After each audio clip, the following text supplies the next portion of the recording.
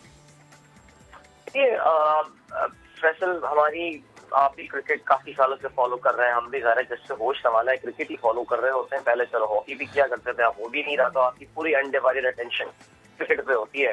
ہماری کرکٹ میں کئی دفعہ اس طرح کے مواقع آئے ہیں ہماری ریسنٹ میموریز میں بھی, جہاں پہ آپ کو لگتا تھا کہ now I think we are entering into a very good phase. As recently اگر آپ کو ارلی 2000 کی پاکستان کی ٹیم یاد ہو, انضمام کی قیادت میں آل انڈیا کو انڈیا میں جا کے ہرا کر آ رہے تھے. پھر اب سے کچھ عرصہ پہلے پوسٹ 2010 پاکستان ٹیم جس طرح دوبارہ اٹھی تھی after that match fixing and spot fixing جو ڈیبیکل ہوا تھا. اس بار جو ایک ڈفرنس ہے میرے خیال سے فیصل, وہ یہ ہے دیٹ زیادہ تر جن کھلاڑیوں کی بیس کے اوپر ہم کافی آپٹمسٹک ہو رہے ہیں, they are very young player. ان کے پاس they have got a lot of time to play, they have got a lot of time to play. اور ایک جو بہت اچھی بات ہے وہ یہ کہ ہیئر اینڈ دیئر کچھ چھوٹے موٹے ڈیمونسٹریشنز کے علاوہ آپ کو کہیں پہ بھی وہ جو اسٹار پاور والی ایک چیز نظر آتی تھی, وہ آپ کو ان لوگوں میں ایروگنس نظر آتی تھی کھلاڑیوں میں, وہ آپ کو نظر نہیں آتی ہے. Very humble, down to earth, جس طرح پاکستان کرکٹ بورڈ ان کو پوزیشن بھی کر رہا ہے. آئی نو آپ کا خیال اس کو حسن علی والے اس انسیڈنٹ پہ جا رہا ہوگا جو کہ ریسنٹلی ابھی ہوا ہے, بٹ اس کو ظاہر ہے پورا بیک گراؤنڈ کے ساتھ دیکھنا پڑے گا. تو I think yet again we can at least believe, یا ہم ایک امید تو لگا سکتے ہیں, خواہش تو رکھ سکتے ہیں that this team is on for something very beautiful for a long time.